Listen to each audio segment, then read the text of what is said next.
Olá, meu nome é Rômulo Oliveira Albuquerque, eu sou professor na FATEC de São Bernardo do Campo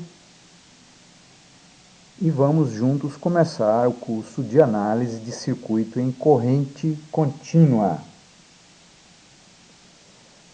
O conteúdo desse curso é esse. Nós vamos estudar os conceitos básicos de carga elétrica, corrente, tensão, resistência, resistores, código de cores. Os circuitos básicos com resistores, que são os circuitos série, paralelo, circuitos misto, estrela e triângulo. O gerador de tensão e de corrente, uma análise do dispositivo real, do modelo do dispositivo real. Os métodos de análise de circuito, Kirchhoff, Thevenin, superposição. Existem mais, mas nós vamos nos limitar a esse. Vamos mostrar como se constrói um amperímetro, um voltímetro e um ohmímetro analógico, que são aplicações de circuito série e paralelo. Nós vamos utilizar como referência, bibliografia básica, o meu livro, Análise de Circuito em Corrente Contínua, publicado pela editora Saraiva, antiga editora Érica, e o livro de laboratório do professor Capuano, também da editora Saraiva. Eu proponho que vocês abram conta no Multisim Live, que é uma ferramenta online e que permite complementar o estudo que aqui vai ser feito. Nós vamos, durante o estudo, mostrar análise de circuito usando o Multisim, que está na nuvem. Então, aí tem o endereço, abram uma conta, portanto.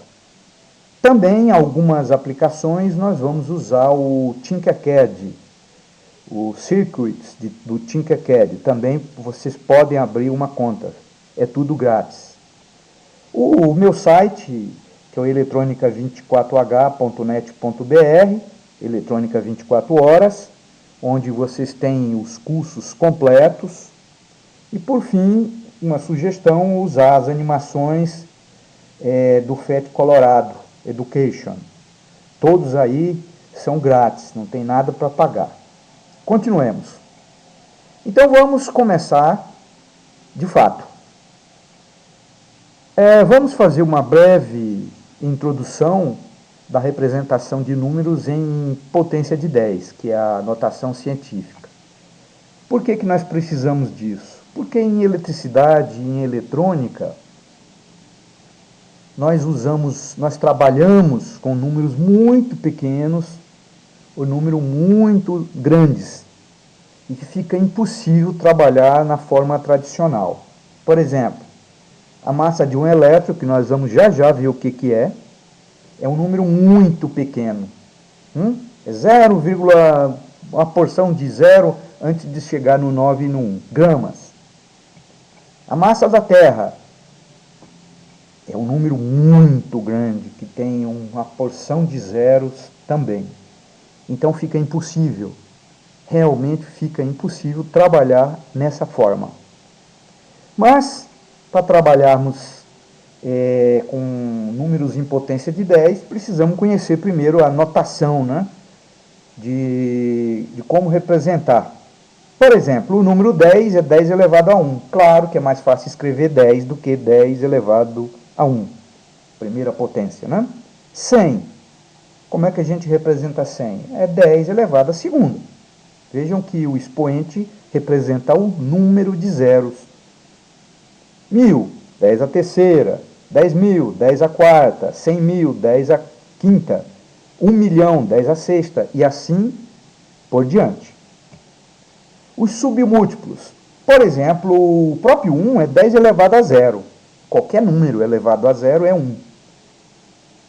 0,1 é 1 dividido por 10, que é 1 dividido por 10 elevado à primeira, que subindo fica 10 a menos 1, qual seja, toda vez que a potência atravessar o traço de fração, ou de baixo para cima ou de cima para baixo, o que acontece com o expoente?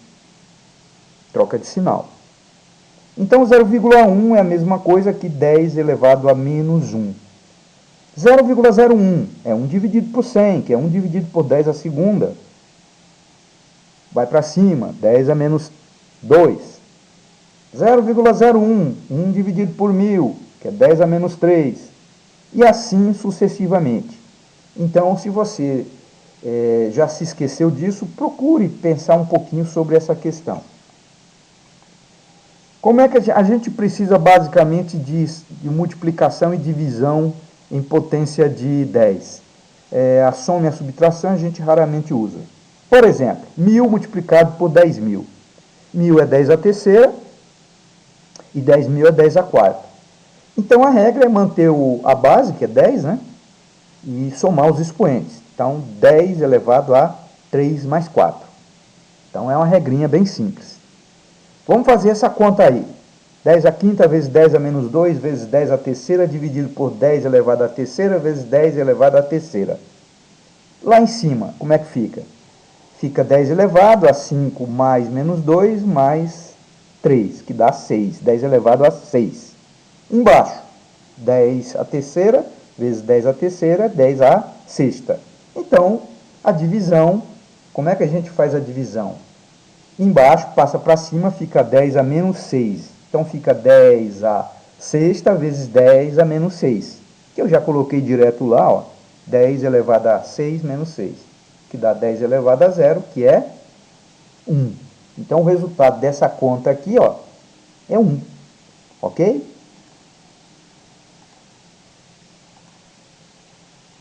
Operação com números quaisquer. Por exemplo, 250.000 vezes 20.000. Posso fazer direto isso aqui? Pode. Só que atenção na hora de entrar com o número de zeros na máquina de calcular. Se colocar um zero a mais, você está multiplicando erradamente por 10. Ou um a menos, está diminuindo de 10 vezes o número. Então, 250.000 é 25 vezes 10.000, certo? Certo. Então, fica 25 vezes 10 a quarta. Veja que podia ser 2,5 vezes 100.000. 2,5 vezes 10 a quinta. O que é 20.000? É 2 vezes 10.000, então é 2 vezes 10 a quarta. O resultado da operação, você multiplica o número que não está em potência, que é 25, os números que não estão em potência, de 10, dá 50. 10 a quarta vezes 10 a quarta, 50 vezes 10 a oitava. Muitas vezes é interessante fazer uma modificação no resultado. Por exemplo, a gente pode colocar isso aqui de outro jeito. 5, né? Ó, isso aqui é 1 vezes, isso aqui é 10 elevado à primeira. 5 vezes 10 a primeira. Portanto, se eu fizer a conta com 10 a oitava, dá 10 a nona. É interessante, às vezes, fazer isso, porque nós vamos já ver, 10 a nona é giga. É um prefixo que facilita mais ainda essa questão. Então, o resultado dessa operação é 5 vezes 10 a 9, ou 50 vezes 10 elevado à oitava. Mais um aqui, para a gente finalizar. 0,009 dividido por 3.000. 0,9 é o quê? 9 vezes 10 a menos 3. Então, 1, 2, 3. É uma regrinha simples, né? Então, 9 vezes 10 a menos 3. Quer dizer, seria 9 vezes 0,001. Então, é 9 vezes 10 a menos 3. Aqui embaixo, 3 vezes 10 a terceira, 3.000. Portanto, como é que eu faço para dividir? Eu faço a divisão normal dos números que não estão em potência. 9 dividido por 3. 9 dividido por 3, que é quanto? É 3. Esse 10 a menos 10 a terceira vai para cima, fica 10 a menos 3. Com esse 10 a menos 3, fica 10 a menos 6. Resultado da conta, da operação, 3 vezes 10 a menos 6. Esse é um exercício proposto, você tem aí o vídeo, pare nesse ponto e procure fazer essas operações, até acertar. Melhorando mais ainda, ou melhor dizendo, simplificando mais ainda. Prefixos numéricos. São prefixos que representam determinadas quantidades. Por exemplo, tera, T maiúsculo, é 10 elevado a 12. Por exemplo, 1 terabyte. 1 terabyte. Né? Hoje em dia, no meu tempo, não existia essa quantidade de memória, mas hoje em dia já tem, ok? Terabyte. Giga, G maiúsculo, é 10 elevado à nona. Por exemplo, uma frequência de 3 GHz. Tá? Mega, M maiúsculo, 10 a sexta. 1 mega, 10 a sexta. Por exemplo, 1,5 mega-ohms. Vamos lá na frente ver o que é ohms. Por enquanto, eu estou apresentando os prefixos numéricos. Quilo, K minúsculo, atenção, é K minúsculo. Representa 1000, 10 a terceira. Então, 1 km, 1 quilômetro. É errado colocar K maiúsculo. K maiúsculo é Kelvin. Grau Kelvin. Tá? Observe uma coisinha que eu fiz aqui, ó, que a gente separa o valor da unidade. Isso é a norma. Às vezes, muitas vezes, até eu, ao escrever, ponho junto. Está errado. Porque uma coisa é o valor da grandeza e outra é a unidade da grandeza. Continuando.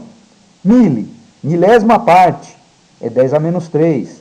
Então, 5 milímetro, claro. É a milésima parte de 1 metro. Micro. Essa letra aqui é uma letra do alfabeto grego, é o Mi. É 10 a menos 6. Então, 1 micrômetro é a milionésima parte do metro. Pequeno pra caramba, mas tem coisa mais pequena ainda. O nano, 10 a menos 9. 1 nanoampere. 1 nanoampere. O pico, P minúsculo, 10 a menos 12. 1 PF, picofarad. Claro que tem para cima, pesquise. Claro que tem para baixo, pesquise. É só colocar no Google. Adiante. Então vamos aos conceitos básicos, né, de eletricidade. A eletricidade é uma energia interessante porque ela é gerada em um local e aproveitada e usada em outro. Então eu estou aqui em São Paulo, São Bernardo do Campo, eu posso estar usando a energia de Itaipu, a mais de 1000 quilômetros. Tá? Ou pode ser a energia de Furnas, porque o sistema é interligado.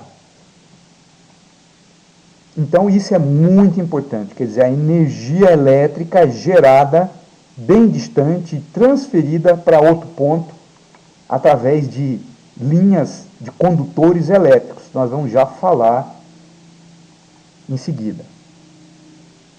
Tipos de geradores, dispositivos que geram essa energia chamada eletricidade. É uma energia que a gente não enxerga, né? Não é que nem a mecânica que você vê as coisas acontecerem. Por exemplo, antes da gente começar, uma frase aqui, olha, a energia está sempre em transformação.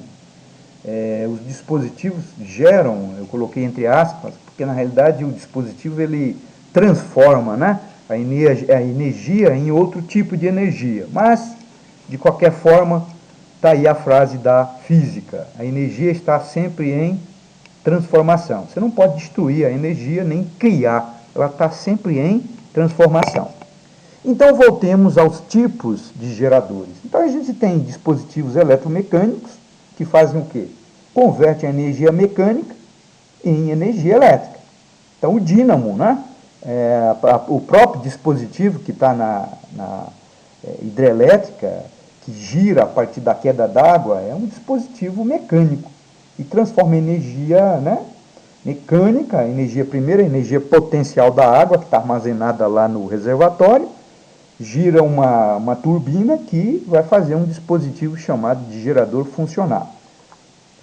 Então, no caso do dínamo, né, todo mundo sabe, é um dispositivo que é colocado na bicicleta. Na hora que você pedala, a tua energia vai para a roda que gira o dínamo, que transforma aquela energia mecânica em energia elétrica e a lâmpadazinha acende.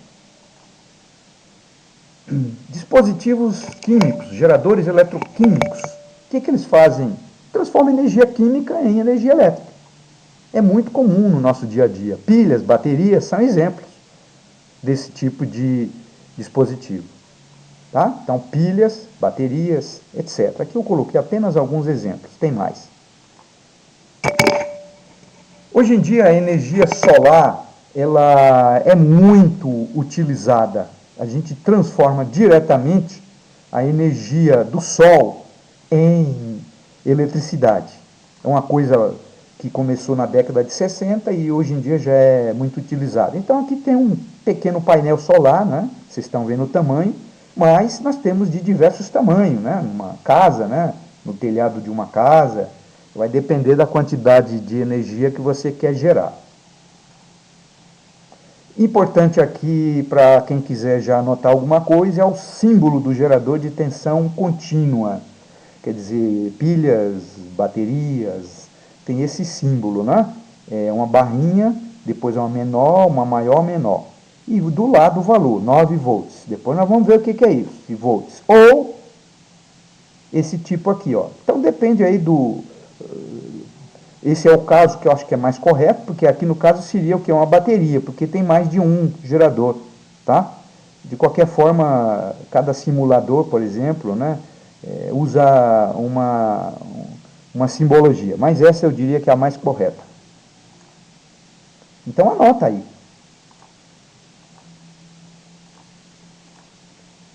Condutores isolantes.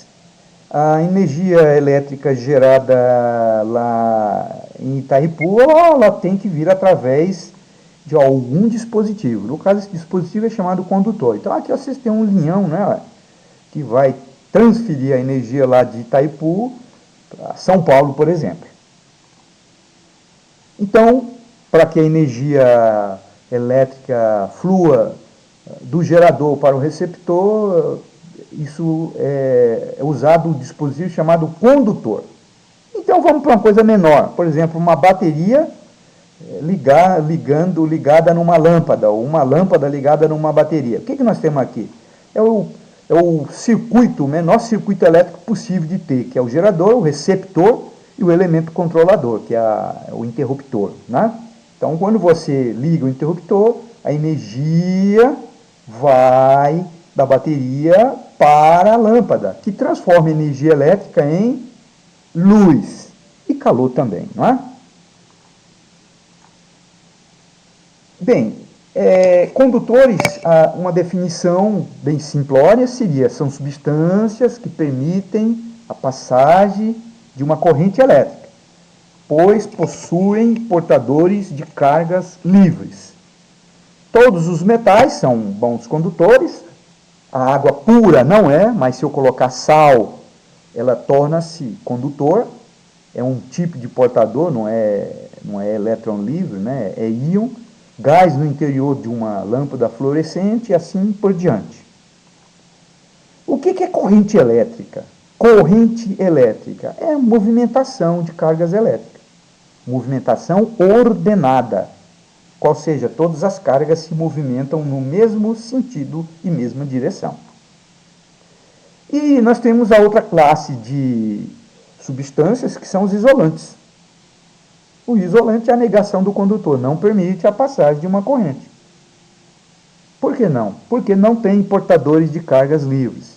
A lista é enorme: borrachas, madeira, fenolite, vidro, porcelana, papel, o ar, a água pura.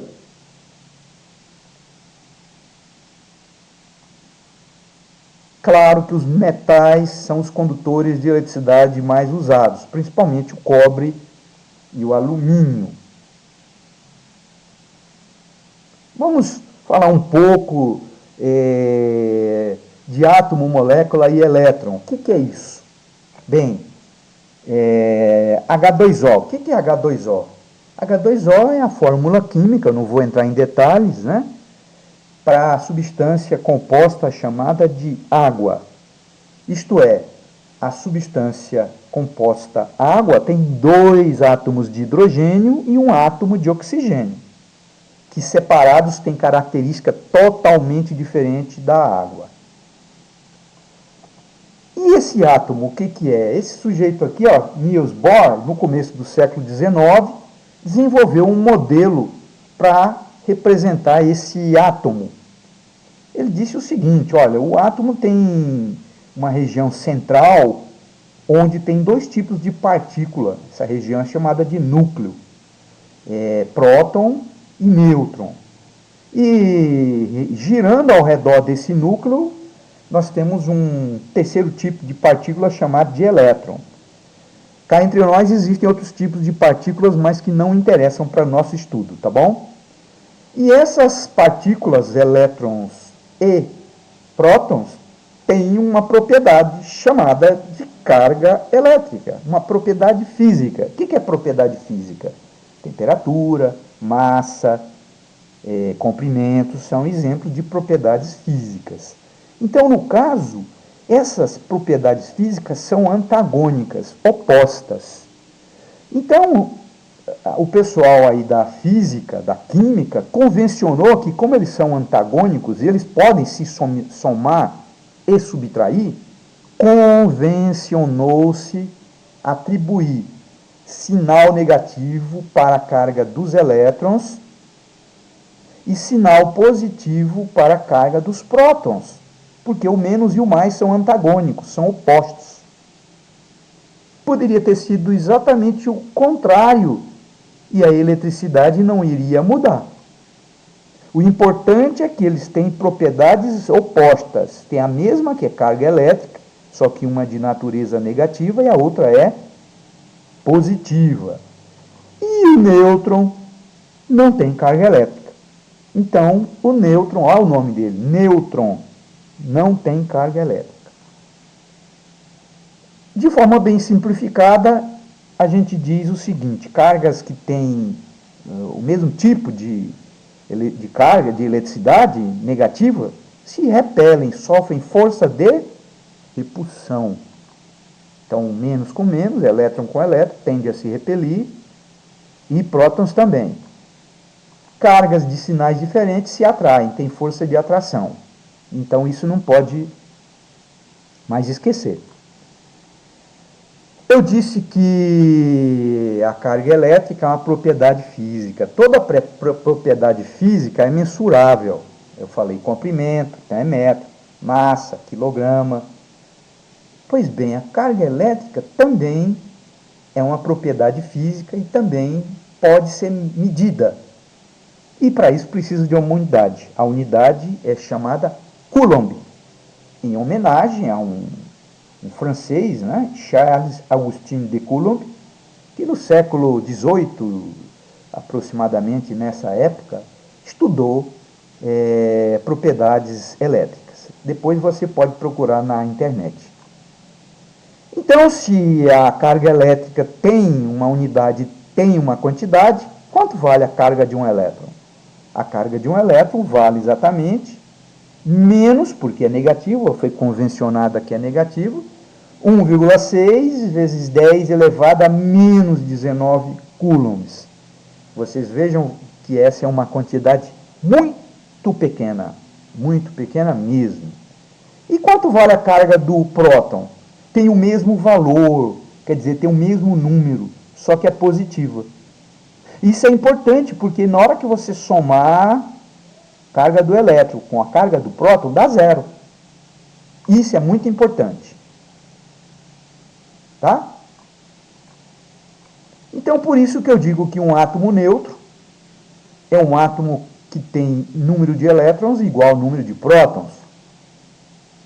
Um átomo ionizado positivamente, um átomo positivo, ele tem mais prótons do que elétrons girando ao redor do núcleo. Um átomo ionizado negativamente é o contrário, ele tem mais elétrons do que prótons. O que é eletrização? É o processo de transferir carga de um corpo para o outro. Procure pesquisar essa questão na internet. Existem diversos tipos de eletrização. A mais comum é quando você esfrega, por exemplo, um objeto em outro. Tem que ser objetos diferentes e tem que ser isolantes. Tá? Por exemplo, você pega um pente e esfrega no couro cabeludo, você vai ver que ele passa a atrair pequenos pedacinhos de objeto. Procure pesquisar sobre essa questão. Carga elétrica elementar. Qual é a menor quantidade de carga possível de existir? É a carga de um elétron. Não pode existir uma carga menor que essa. Por exemplo, você vai entender melhor se a gente exemplificar.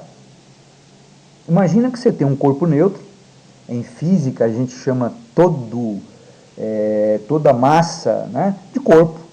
É uma coisa da física, não é da eletricidade, não é da física. Então o corpo é neutro por quê? Porque todos os seus átomos são neutros. Se a gente colocar nesse corpo neutro um elétron a mais, esse corpo vai ficar carregado negativamente, certo? E qual é a carga do corpo? É a carga daquele elétron que está a mais. A gente representa a carga do corpo assim, ó, Q maiúscula. Então, Q maiúscula é igual a QE, que vale quanto? Menos 1,6 vezes 10 a menos 19 coulombs. E se eu colocar 2 elétrons a mais? Vejam que eu não posso colocar 1 elétron e meio, nem 2 elétrons e meio. É sempre um número inteiro de elétrons. 1, 2, 3. Claro que o número é muito maior que esse. Qual vai ser a carga do corpo? Bem, em primeiro lugar, ele está negativo, né? Por quê? Como ele estava neutro e eu coloquei carga negativa lá, ele fica negativo. E qual é o valor da carga? 2 vezes a carga de 1. Por quê? Porque todos os elétrons são iguais. Genericamente, eu posso generalizar essa história, né? Dizer assim, ó, se eu colocar N elétrons num corpo neutro, ele vai ficar com uma carga negativa, em primeiro lugar, não é? E qual é o valor? Quer dizer, qual é o módulo?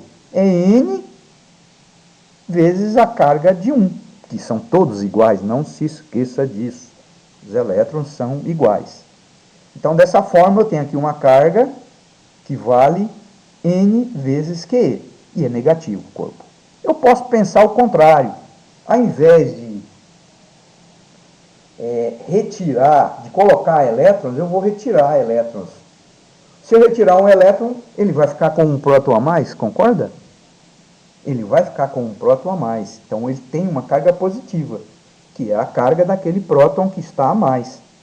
Que vale quanto? 1,6 vezes 10 a menos 19 coulombs. Se eu retirar 2 elétrons, ele vai ficar com uma carga de 2 vezes 1,6 vezes 10 a menos 19. E é positivo.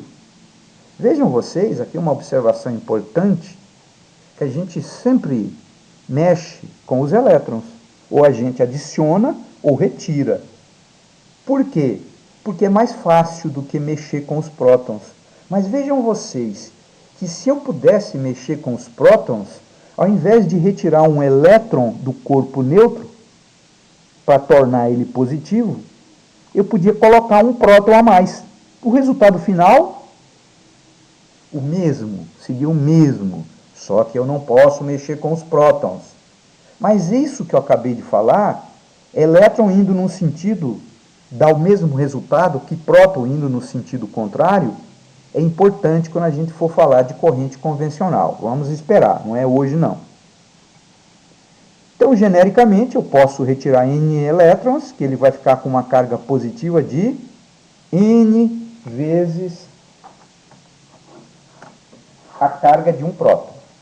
Ok? Então, é muito importante essa observação final, de que ao invés de retirar um elétron do corpo, eu poderia adicionar um próton. O resultado final seria exatamente o mesmo. Outra forma de definir o Coulomb é essa. Tem muitos autores que definem desse jeito. Você tem um corpo neutro. Vamos adicionar exatamente essa quantidade de elétrons. 6,25 vezes 10 elevado a 18 elétrons. Esse cara vai ficar negativo, primeiro, porque estava neutro e eu pus carga negativa. E com exatamente uma carga de menos 1 coulomb. Na realidade, isso aqui a gente pode, digamos assim, deixa eu ver se eu acho aqui o... Você pode chegar nesse resultado fazendo isso aqui, ó, uma regra de 3. A gente viu lá no início que um elétron adicionado, né? Então, número de elétrons.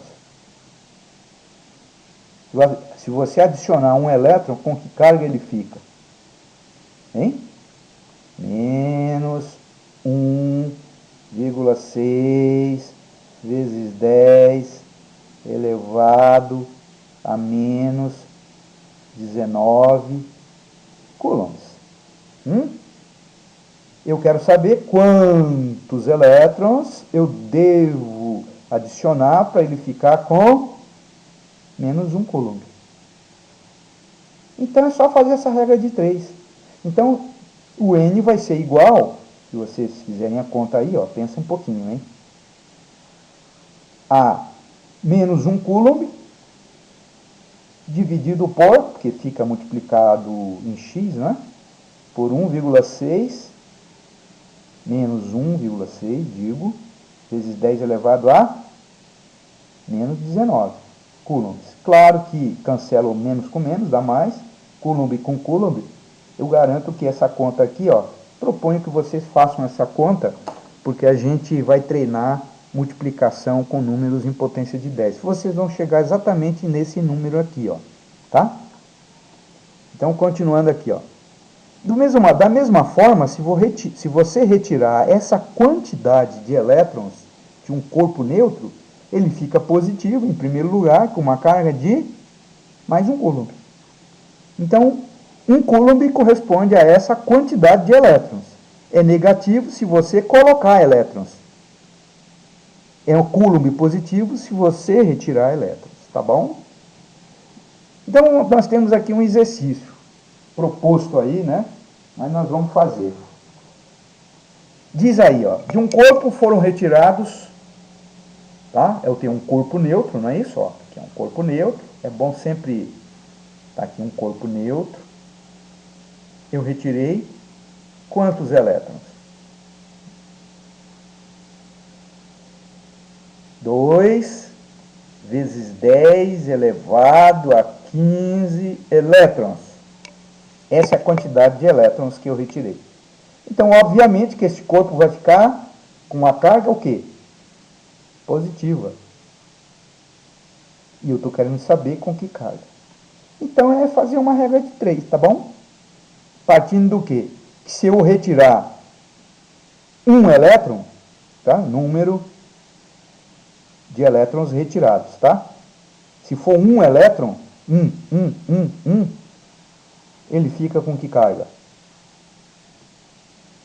1,6 vezes 10 elevado a menos 19 coulombs. Quantos elétrons eu retirei? 2 vezes 10 elevado a 15. Ele vai ficar com uma carga, é o nosso X, né? Q. Quanto vale esse Q aí? Esse Q vale, ó, é essa conta aqui, ó. Q vezes 1 é igual a 2 vezes 10 a 15 multiplicado por 2 vezes 10 elevado a 15 multiplicado por 1,6 vezes 10 elevado a menos 19 coulombs. Cuidado que o menos é aqui em cima, tá?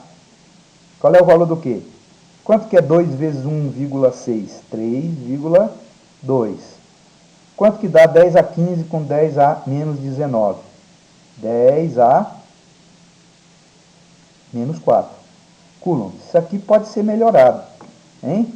Isso aqui você pode escrever como? Você pode escrever assim, ó. 3,2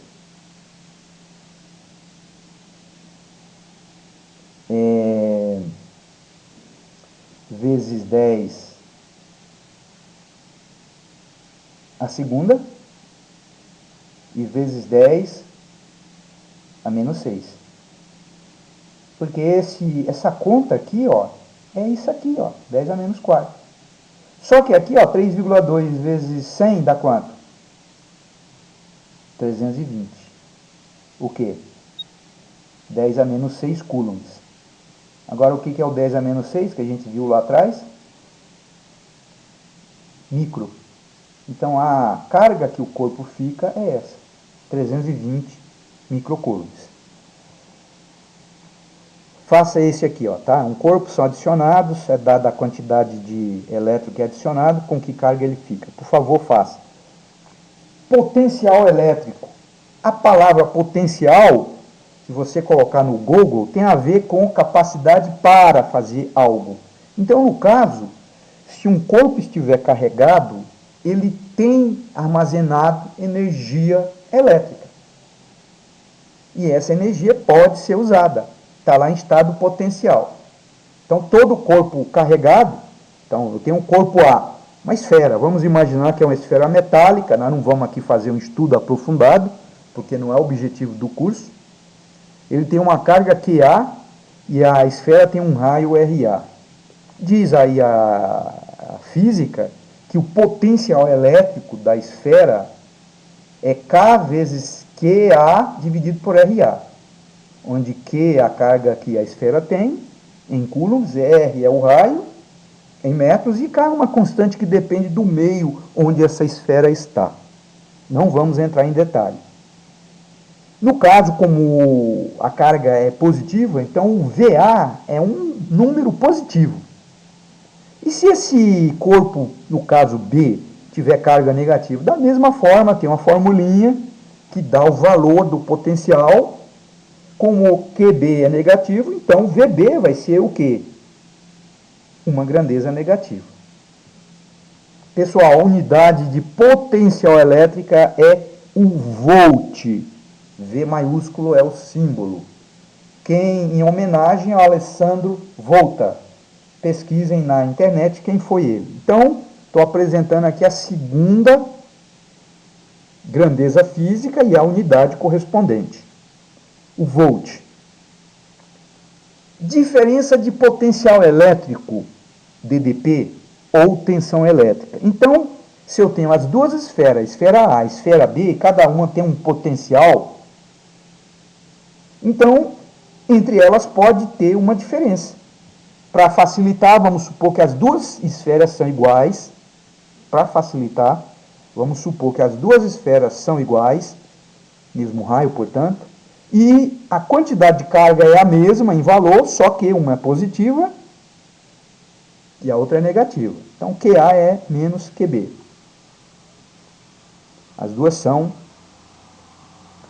Então, o potencial de QA é um número positivo, porque digamos que QA tem uma carga positiva. Digamos que o resultado é 20 volts, só para raciocinar. É claro que o potencial da esfera B vai ser menos 20. Por quê? Porque a esfera B e a esfera A têm o mesmo raio e têm a mesma quantidade de carga, só que uma é positiva e outra é negativa. Então vejam vocês que entre a esfera A e a esfera B existe uma diferença de potencial. Quanto vale essa diferença? 20, VA menos VB vale quanto? 20 menos 20. 40. É como se fosse uma distância. Um nível, né? Tem um desnível de 40 volts. Entendido? Bem, e se eu unir as duas esferas? Pegar um condutor, né? Eu coloquei lá uma chave só para dramatizar, mas basta encostar uma na outra, tá? O que vai acontecer? Devido a essa DDP, nós vamos ter um deslocamento. A esfera B tem excesso de elétrons e a A tem falta. Então, os elétrons de B vão se deslocar para A, fazendo o potencial da esfera A, que era 20, começar a diminuir. E da esfera B também, só que ele vai diminuir em direção ao zero. Então, observem a animação que vai fazer exatamente isso. Quando aqui não tiver mais carga e aqui também não, o potencial elétrico das duas esferas no equilíbrio é o mesmo, no caso zero, né? Por quê? Porque são esferas idênticas e têm o mesmo valor. Correto? Beleza. Então, enquanto houver DDP, vai haver um fluxo de carga. Portanto, o que é isso? Corrente elétrica. Entre os dois pontos. Enquanto houver DDP. vai haver uma corrente elétrica que vai de B para A. Na prática, isso demora microsegundos, tá bom? Tocou, já praticamente ocorre o equilíbrio. Então, após um tempo, VA igual a VB igual a zero, e a corrente cessa. Nesse caso particular, no equilíbrio, VA é igual a VB igual a zero, mas elas podem equilibrar num valor de VA diferente de zero. Por exemplo, o equilíbrio seria com VA igual a VB igual a 5 volts. Ok? Mas nesse caso particular, como as duas esferas são idênticas, adiante. Vamos fazer uma analogia que vocês vão entender. Olha aqui, ó. Nós temos aqui o quê? Dois vasos, o pessoal da física chama de vasos comunicantes, que inicialmente, quando esse registro está fechado, olha lá, atenção, tem um desnível entre eles. Então, na hora que eu abro o registro, todo mundo, até a vovó, sabe dizer o que vai acontecer. A água vai deslocar do recipiente, onde o nível é maior, portanto, a pressão aqui no fundo, né, porque a pressão no fundo do recipiente só depende da altura, e vai deslocar para o outro recipiente. Até quando? Até igualar os níveis. Aí cessa o fluxo. Quer dizer, na hidráulica você enxerga o fenômeno acontecer. Aí é fácil de entender, né? Você está vendo. Na eletricidade você não consegue enxergar, mas é isso que acontece lá, tá? Acredite em mim. Então, no equilíbrio, inicialmente a gente tinha essa situação, né? É devido a esse desnível hidráulico, que vai causar uma diferença de pressão, né? Quer dizer, aqui a gente vai ter uma pressão, né? Ó, no fundo desse recipiente aqui, ó, por exemplo, se eu chamar esse recipiente aqui de A e esse recipiente de B, inicialmente o que a gente tem? Tem uma pressão A aqui, ó, PA, e aqui tem uma pressão, ó, PB. O que acontece? PA é maior que PB. E é essa diferença de pressão hidráulica que vai causar esse fluxo de água, essa corrente de água.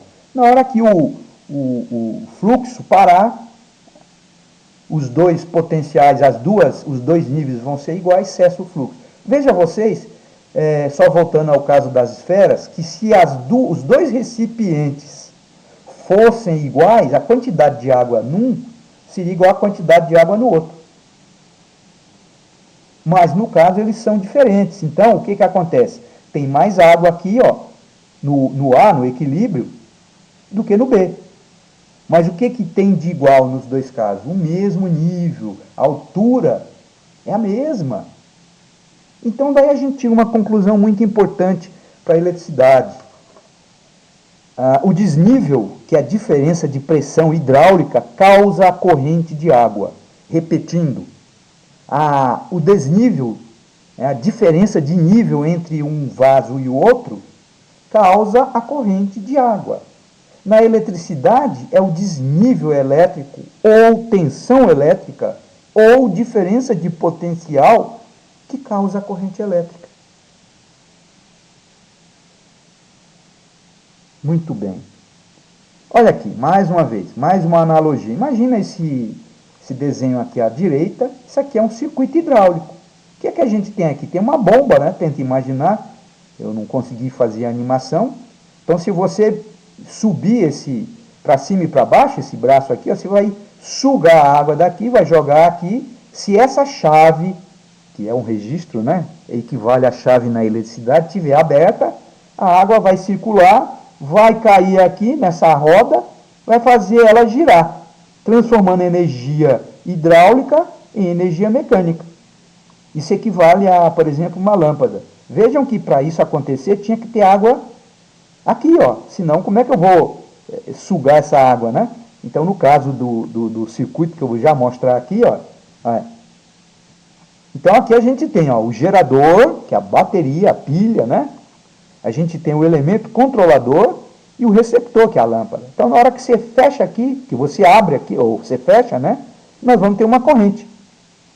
Então, um fluxo de elétrons, né? Que no caso, nós vamos ver, vai ser do menos para o mais, né? A corrente convencional é do mais para o menos. Então, aqui, vejam, isso aqui é legal porque mostra bem analogia. A chave, né, é o registro. Essa pequena bomba aqui, que tem uma manivela que sobe e desce, que leva a água para circular, né? E aqui eu tenho um dispositivo que converte energia hidráulica em energia mecânica. Aqui o dispositivo converte energia elétrica em calor e luz. Está lá o símbolo. Isso aqui a gente chama de símbolo, né? Que representa a bateria, representa a lâmpada, aqui a chave e aqui são os fios, tá? Isso aqui é o que a gente chama de esquemático em eletricidade e eletrônica. Então, novamente, devido à importância, para existir corrente elétrica entre dois pontos, deve existir entre esses dois pontos tensão elétrica ou DDP. Diferença de potencial. Claro que para se manter a corrente, você tem que manter a DDP sempre. Então tem que ter um gerador que mantenha a DDP, a tensão, portanto, não é? Do mesmo jeito que lá no circuito hidráulico você tem que ficar bombando, né? Senão nada acontece. Vimos também, é importante, que a unidade de tensão elétrica é volt, em homenagem ao Alessandro Volta, né?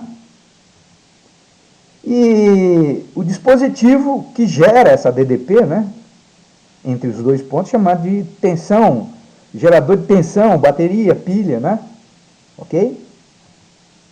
E temos um instrumento que vai medir essa DDP, essa tensão, que é chamado de voltímetro, né? Então, o voltímetro, no caso aqui, vocês têm dois voltímetros analógicos, né, com ponteiro, mas o voltímetro que a gente tradicionalmente usa é o voltímetro encontrado no multímetro. O que é o multímetro? O multímetro é um instrumento muito usado em eletricidade e eletrônica, que tem vários medidores. Tem voltímetro, tem amperímetro, tem ohmímetro, né? Enfim, dependendo, tem frequencímetro, enfim. Então aqui eu tenho um multímetro sendo usado como voltímetro. Veja aqui, ó, V contínuo, né? Eu estou medindo a tensão aqui, ó, tem dois cabos, né? Os dois probes que saem aqui do multímetro. Eu seleciono qual é a grandeza que eu quero medir, no caso tensão, e aqui vai aparecer no display o valor da medida. Isso é um multímetro digital, pode ser analógico, ele tem ponteiro, né? Então vamos finalizar nossa aula, nossa primeira aula, falando dos submúltiplos e dos múltiplos. Então a gente usa muito o milivolt, né? O que é o milivolt? É 10 a menos 3 volts. O microvolt é 10 a menos 6, já é mais difícil essas tensões. Nanovolt, então, é muito difícil de ter uma tensão com esse valor. Temos o múltiplo, os múltiplos, né? Então, quilovolt aí é para a turma da eletrotécnica, 1000 volts, megavolts, né? 1 milhão de volts, e gigavolts, só num raio, né? Que a gente pode ter isso, né? Entre uma nuvem e uma terra que causa o raio. E aqui é a forma de escrever. Então, atenção aqui, gente, olha. Eu posso pôr assim, ó, U igual a 12 volts. Então, eu posso usar a letra U para designar a grandeza, não a unidade, hein? A unidade é sempre V. Mas eu posso usar também a letra V para designar a grandeza. V igual a 12 volts. Tá? O E, depois nós vamos falar, ela é usada, a letra E, para designar uma tensão muito particular chamada força eletromotriz. Então tem um povo por aí que usa o E para representar uma tensão genérica, tá errado. U igual a 1.200 volts, ou U igual a 1,2 kV, tá ok? U igual a 0,005 volts, U igual a 5 milivolts, V igual a 5 milivolts. Tá ok, pessoal? Então agradeço a atenção de vocês, vamos encerrar a aula por aqui. Na próxima aula nós continuaremos. Até